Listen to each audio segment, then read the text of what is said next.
తిరుమల లడ్డూ వివాదంపై సుప్రీంకోర్టు విచారణ వాయిదా. దేశవ్యాప్తంగా సుప్రీం తీర్పుపై ఉత్కంఠ.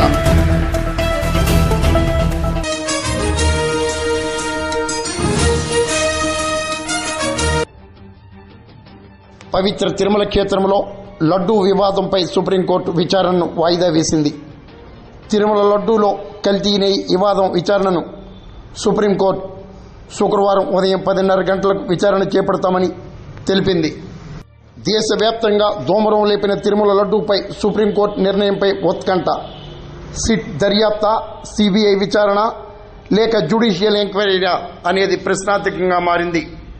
తిరుమల లడ్డూ వ్యవహారంపై ముఖ్యమంత్రి చంద్రబాబు సంచలన ఆరోపణలు చేయగా మాజీ ముఖ్యమంత్రి జగన్ దీనిపై కౌంటర్ వ్యక్తం చేశారు. పొలిటికల్ రగడపై సుప్రీంకోర్టు కూడా తీవ్ర ఆగ్రహం వ్యక్తం చేసింది.